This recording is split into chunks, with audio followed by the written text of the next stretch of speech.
Donc, en 2024, les acteurs de la filière bleuet sauvage ont entamé une démarche de planification stratégique.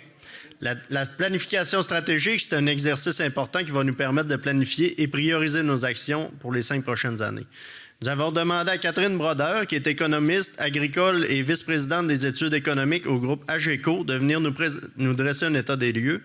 Catherine a participé avec sa collègue Sandrine à l'accompagnement de la filière et à l'élaboration de la planification stratégique. Alors, Catherine, c'est à toi.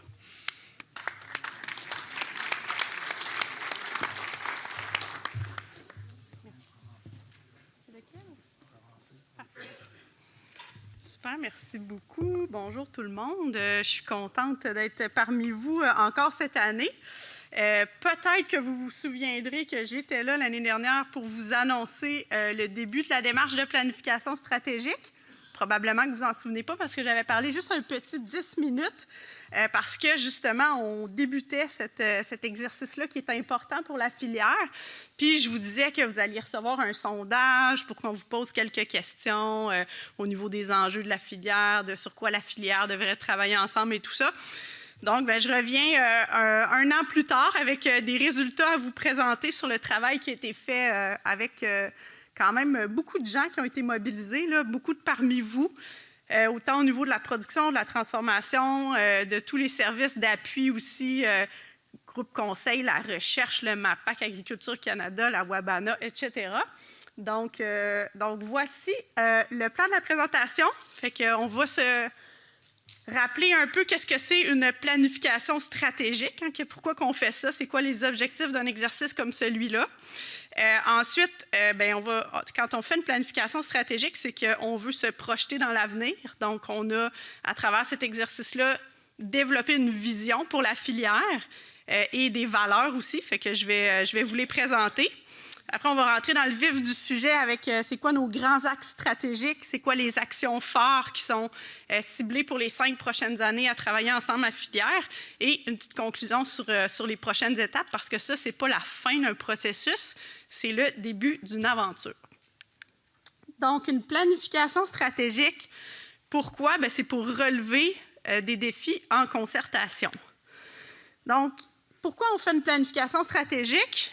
C'est parce qu'on veut se mettre ensemble pour travailler ensemble sur des défis communs qu'on veut travailler en filière. Fait que vous pouvez le faire à l'échelle de votre entreprise pour vous projeter dans le développement des prochaines années de votre entreprise. Puis là, l'exercice, c'est de le faire tout le monde ensemble en filière pour travailler sur nos défis communs. Donc, comment on n'a pas les grandes étapes, si on veut, on a commencé par alimenter les réflexions par une analyse externe. Donc, on a fait un diagnostic qu'on appelle de la filière. Donc, c'est quoi nos forces, nos faiblesses, nos enjeux, nos défis, nos menaces, pour vraiment comme actualiser notre compréhension de notre environnement d'affaires. Donc, c'est quoi notre terrain de jeu en ce moment, puis vers quoi, à quoi on peut s'attendre pour les prochaines années. Après ça, on met tout ça ensemble, puis là, on fait un exercice de consultation. Hein, une planification stratégique en filière, c'est ça, c'est un grand exercice de consultation, de concertation, où on vient chercher un peu la perspective de chacun, les aspirations de chacun, la lecture que chacun a des défis, puis de ce qu'on doit faire pour les relever, ou des opportunités aussi, parce qu'on n'a pas juste des défis, hein, on a des opportunités aussi. Donc, on essaye à travers cette consultation-là de dégager des balises consensuelles pour avoir une vision concertée d'où on veut aller tout le monde ensemble pour les 5 prochaines années. Puis quand nous, après ça, on a pris tout ça, puis on a élaboré le plan stratégique comme tel, avec un plan d'action pour les 5 prochaines années, puis des outils de mise en œuvre qu'on met entre les mains de votre groupe là, pour être capable de dire, OK, on se donne un plan de match, mais encore faut-il le mettre en œuvre, suivre son avancement, s'assurer qu'on a des cibles puis qu'on les atteint au fil du temps. Donc, c'est essentiellement ça, l'exercice de planification stratégique qu'on a fait dans la dernière année. Fait que concrètement, dans les étapes, en février dernier, j'étais ici pour le démarrage. On a fait le diagnostic. De mai à juillet, on a fait toute une série d'entretiens individuels avec les différents intervenants de la filière. On a fait des entretiens en groupe aussi avec certains, avec des groupes de producteurs. On vous a consulté, les producteurs et productrices, au moyen d'un sondage web. Peut-être que vous vous souvenez d'y avoir répondu. On a dû vous relancer environ 45 fois pour avoir le meilleur taux de réponse possible. Finalement, vous avez été tout près d'une cinquantaine là, à répondre à ce sondage-là. Et on a fait un exercice qu'on appelle de consultation élargie. On s'est regroupé une journée avec une trentaine de personnes. C'était le 10 juillet, si ma mémoire est bonne, pour justement faire un exercice de se projeter dans l'avenir. Fait qu'il y avait plusieurs transformateurs, plusieurs producteurs, des conseillers, des membres soit de MAPAC, Agriculture Canada. Donc, une trentaine d'intervenants qui étaient là, qui s'est rassemblés pour réfléchir ensemble et travailler ensemble. Fait qu'il y en a peut-être certains, parce qu'il y en a plusieurs qui sont présents ici parmi vous, qui pourront témoigner de cet exercice-là, qui je pense a été fort apprécié et fort productif. Puis ensuite, comme je vous disais, on a tout mis ça ensemble pour déposer le plan d'action cet automne. Et puis, je vous reviendrai un petit peu plus tard là, sur les prochaines étapes, parce que, comme je vous dis, c'est la fin de l'exercice de planification stratégique, mais c'est le début de sa mise en œuvre pour les 5 prochaines années. Donc, peut-être se dire, c'est qui ça, la filière? Hein? On dit planification stratégique en filière. Bien, la filière, c'est d'abord et avant tout le secteur de la production et de la transformation avec les fournisseurs d'intrants et qui sont appuyés par des services conseils, un appui institutionnel, MAPAC, AAC, etc. Et toute l'infrastructure de recherche et transfert, donc que ce soit au niveau de bleuetières de recherche ou des institutions d'enseignement. Puis tout ça, pourquoi? Bien, pour vendre notre produit à des acheteurs locaux et internationaux et à des consommateurs. Puis dans le cas de notre filière, bien, le plus proche où on est allé, l'intervenant le plus près de nos acheteurs transformateurs qui fait partie de la filière, bien, c'est évidemment l'Awabana qui regroupe, là, dans le fond, les activités de promotion au niveau de la production et de la transformation, la promotion qu'on décide de faire ensemble. Donc, tout ce beau monde-là fait partie de notre filière du bleuet sauvage du Québec.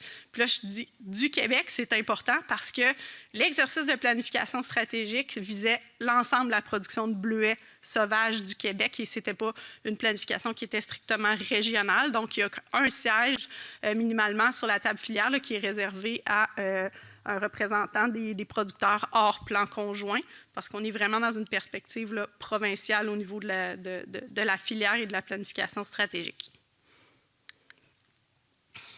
Donc, je vous disais tout à l'heure, un des éléments qu'on fait qui est important quand on fait une planification stratégique, bien, on veut développer une vision consensuelle d'où on veut aller et des valeurs aussi consensuelles sur comment on veut y aller. Donc, c'est vraiment ça que nous dit une vision. Ça nous dit c'est quoi notre aspiration, c'est quoi, quelle destination on veut atteindre ensemble, et les valeurs, bien, comment on veut se rendre dans cette destination-là ensemble. Alors, roulement de tambour. Voici la vision et les valeurs de la filière du bleuet sauvage du Québec pour l'horizon 2029. Donc, puis ici, on a des mots là, qui sont particulièrement importants. Donc, la filière québécoise du bleuet sauvage produit et commercialise un fruit distinctif, répondant aux plus hauts standards de qualité, assurant la pérennité des entreprises et contribuant au développement durable des communautés et des territoires.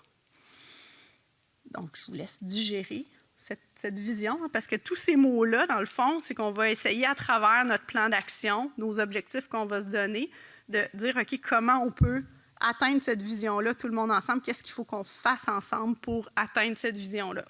Et comment on veut le faire? Bien, c'est via la collaboration, via de l'innovation, du respect et de l'excellence. Donc, c'est les 4 valeurs qui guident comment on veut mettre en place nos actions, puis qu'on va pouvoir se rappeler au fur et à mesure de la mise en œuvre de notre planification stratégique en disant, mais est-ce qu'on est en train de vivre les valeurs qu'on s'était dit qu'on voulait vivre ensemble?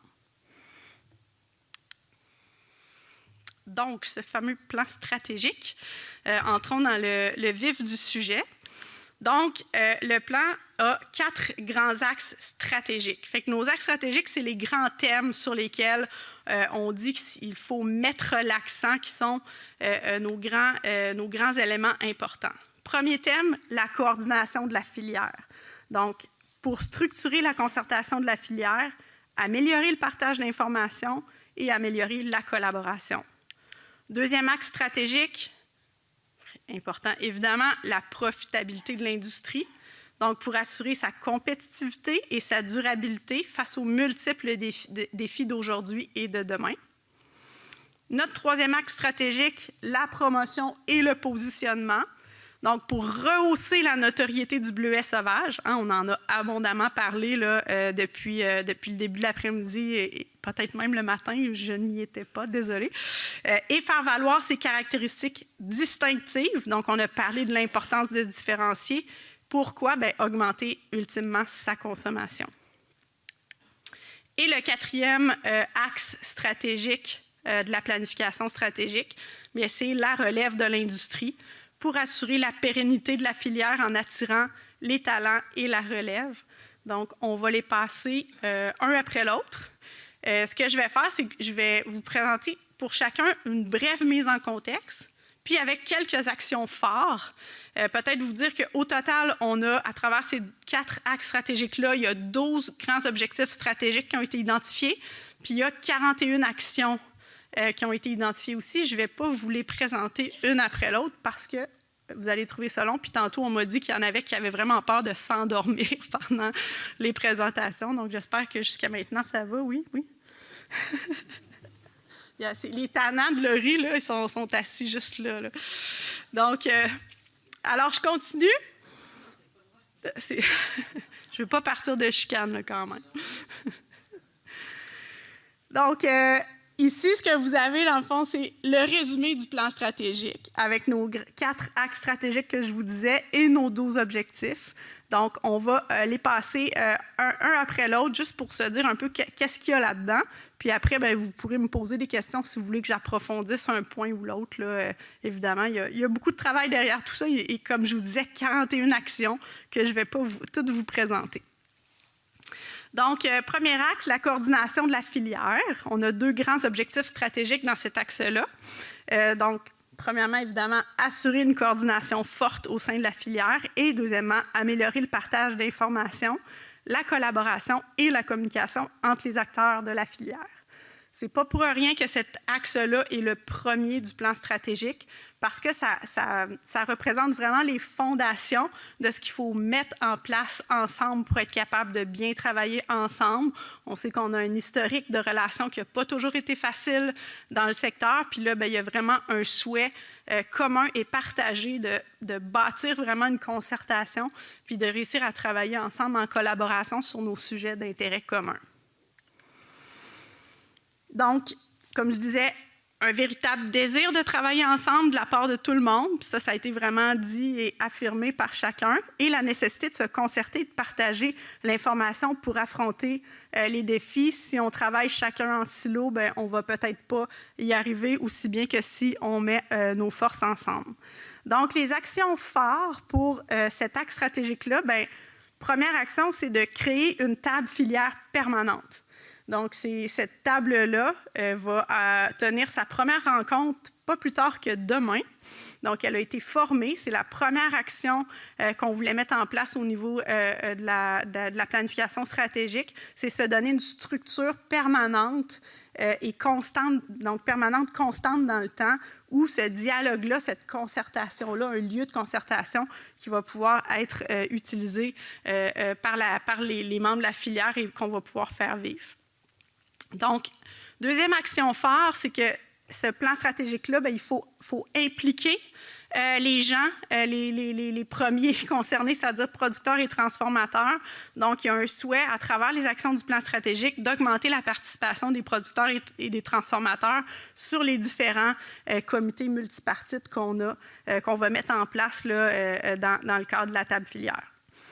Et aussi se doter d'un plan de communication, donc l'importance de communiquer sur ce que la table filière va faire, les actions, les résultats. Donc, c'est de structurer ça à travers un plan de communication. Fait que c'est des choses qui vont être mises en œuvre là, très rapidement. Notre deuxième axe, donc, et non le moindre, la profitabilité de l'industrie. Donc là, on a 5 objectifs stratégiques. Premièrement, identifier des solutions permettant d'assurer la profitabilité à long terme de tous les maillons de l'industrie. Deuxièmement, assurer la production, la récolte et la conservation d'un bleuet de grande qualité, permettant de maximiser sa valeur sur le marché. Troisièmement, améliorer l'adoption de pratiques de production et de transformation permettant de maximiser les rendements et la productivité. Identifier des mesures de lutte contre les ravageurs et anticiper et s'adapter aux impacts des changements climatiques. Donc, 5 grands objectifs stratégiques qui, comme je vous disais tantôt, vont chacun se décliner dans un certain nombre d'actions plus concrètes. Donc, pourquoi cet axe-là? On en a parlé abondamment cet après-midi de la compétition croissante du bleuet en corymbe. Le fait aussi que le secteur du bleuet sauvage est caractérisé par une grande volatilité des rendements, plus forte que ce qu'on va retrouver, par exemple, dans les bleuets cultivés, et aussi des prix, évidemment. Toute la question de la mouche du bleuet qui vient, dans le fond, venir un peu non seulement menacer les rendements, la qualité, mais aussi le positionnement potentiel du bleuet sauvage sur les marchés. Et les changements climatiques là, qui frappent d'une année à l'autre de façon très imprévisible, mais qui sont définitivement là avec des impacts importants au niveau, entre autres, là, de tout ce qui est date de floraison, date de pollinisation, etc., où là, c'est comme si les cycles naturels et les dates habituelles n'arrivent plus au même moment, puis bien, ça pose toutes sortes d'enjeux qui viennent menacer justement les rendements et la rentabilité des entreprises. Donc, les actions phares pour cet axe stratégique-là, soutenir la recherche-développement et améliorer le transfert. Je sais qu'il y a beaucoup d'efforts qui ont été faits dans les derniers mois à ce niveau-là. Donc, c'est vraiment quelque chose là, qui vient en soutien à l'identification de solutions, l'identification de pratiques qui nous permettent d'assurer cette profitabilité-là puis de répondre aux enjeux qu'on vient de nommer. Rehausser la biosécurité et les moyens de lutte. Donc, on a vu que ça coûtait moins de 5 000 $ une station de biosécurité, si j'ai bien retenu la leçon du questionnaire de tout à l'heure. Ensuite, définir des critères de qualité et mettre en place des moyens pour les atteindre, donc des meilleures pratiques. Fait que ça, c'est des choses qui vont être faites sur 5 ans. Ça ne veut pas dire que dans 3 mois, là, on va mettre en place des critères de qualité. Tout ça, c'est quelque chose qu'on s'est dit, qu'on veut discuter ensemble en filière. On dit que c'est un enjeu, la qualité du produit. Comment on aborde ça tout le monde ensemble? Fait que ça commence par une conversation, puis après ça, il y a des actions qui pourront se mettre en œuvre quand on aura en filière déterminé c'est qu'est-ce qu'on veut faire avec ça, comment on s'attaque à cet enjeu-là de la qualité au niveau du bleuet. Ensuite, réflexion en filière sur l'intensification de la production. T'sais, on l'a dit tout à l'heure, la mouche du bleuet ou autres ravageurs viennent nous amener à poser la question de est-ce qu'on ne devrait pas mettre davantage de pesticides? Est-ce qu'on veut garder notre image sans pesticides? Pas juste notre image, mais nos pratiques sans pesticides. Donc, il y a différentes questions qui se posent là-dessus. Si on intensifie, on a des meilleurs rendements, mais on a plus de coûts. Est-ce qu'on perd notre positionnement? Donc, c'est d'engager vraiment une réflexion et un dialogue en filière sur ce positionnement-là. Donc, sur l'intensification ou pas de la production. Est-ce que c'est pour tout le monde? Est-ce que c'est pour une partie de la production? C'est des sujets qu'on souhaite discuter ensemble en filière. Notre troisième axe, promotion et positionnement. On a 3 grands objectifs stratégiques pour cet axe-là. Premièrement, renforcer le positionnement distinctif pour le bleuet sauvage du Québec. Deuxièmement, augmenter la consommation domestique du bleuet sauvage sous toutes ses formes, frais, congelés, transformés, et augmenter la valeur sur les marchés. Donc, je reviens avec notre même enjeu qu'on parlait avec la diminution de la part du bleuet sauvage dans la production mondiale de bleuets congelés.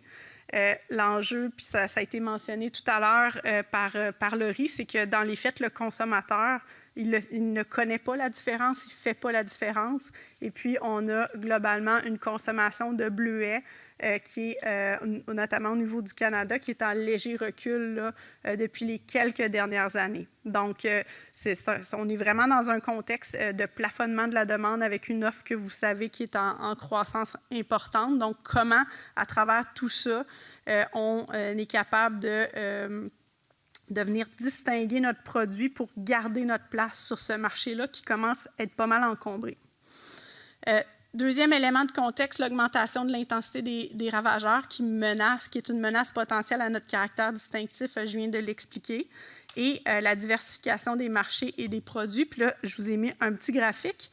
C'est un graphique, en fait, on se copie entre nous sans même le savoir. Donc, le fameux graphique de Gilbert que vous avez sur votre gauche en bas, donc avec l'évolution de la production de bleuets cultivés versus de bleuets sauvages. Donc, vous êtes maintenant, le bleuet sauvage, c'est à peine 8 % de la production mondiale. Donc, fait que 8 %, c'est qu'on est noyé dans une grande quantité de bleuets, mais ça veut dire qu'il y a peut-être une niche aussi qu'on peut occuper en étant un plus petit joueur. Bien, c'est de se distinguer puis d'occuper une niche pour justement se distinguer de l'ensemble de la commodité. Donc, il y a du potentiel là.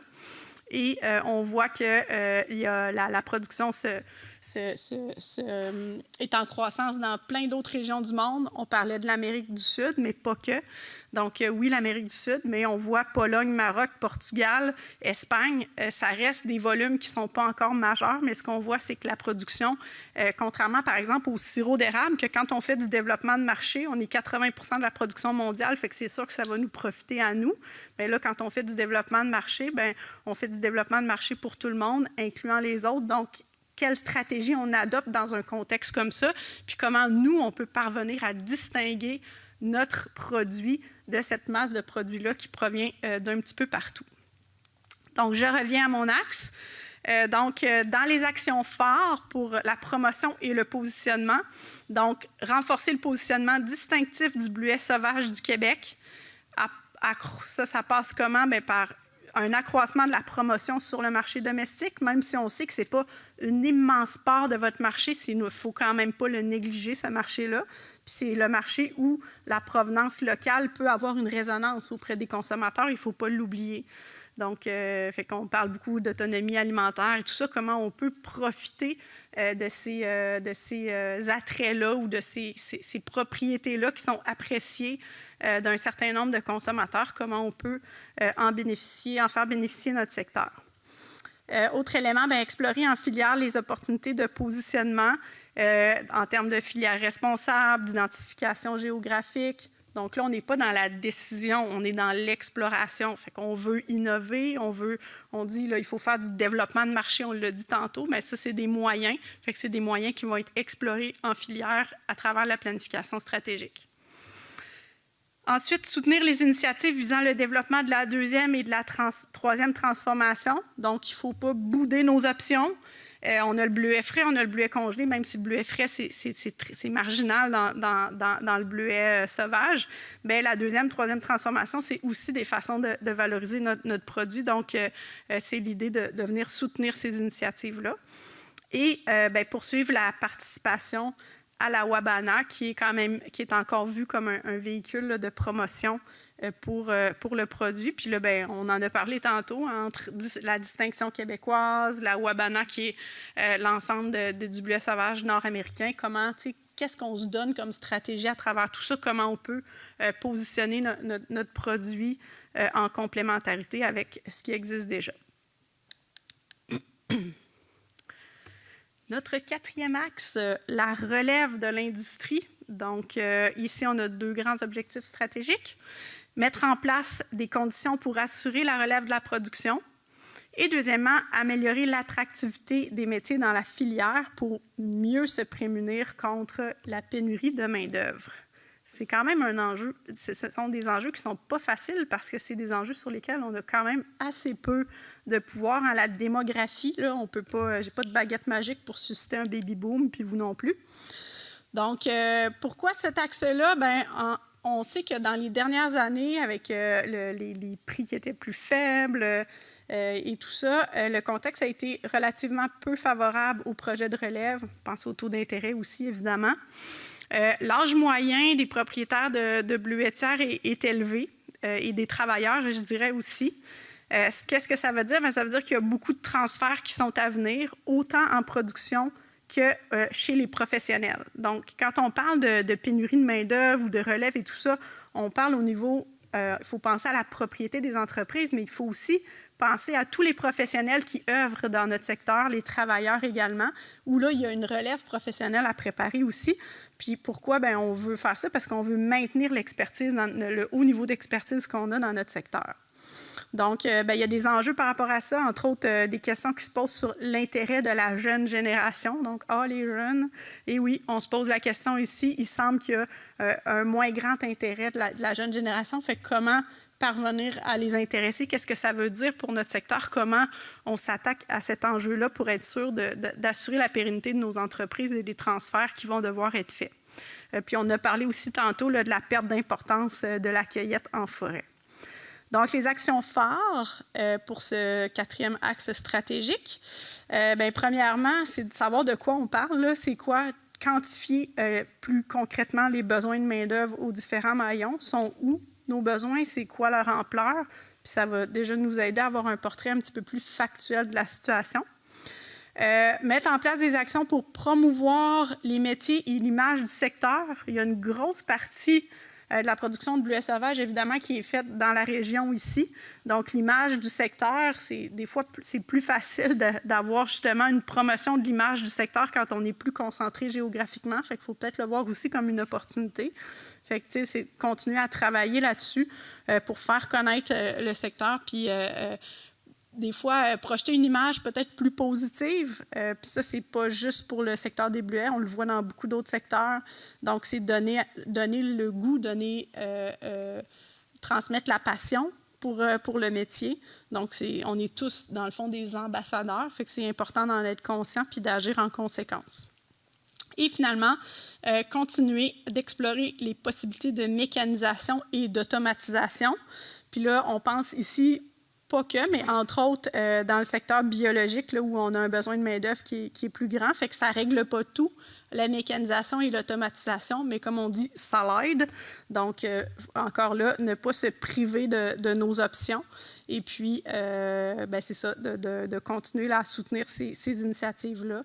Puis, c'est peut-être pas parfait en ce moment, mais il y a moyen d'améliorer puis de continuer à utiliser ces outils-là pour les développer pour qu'ils viennent solutionner nos enjeux au niveau de la main-d'œuvre.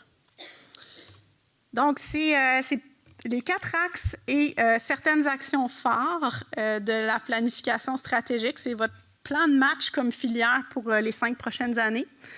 Comme je disais tout à l'heure, demain, il va y avoir la première réunion de la table filière.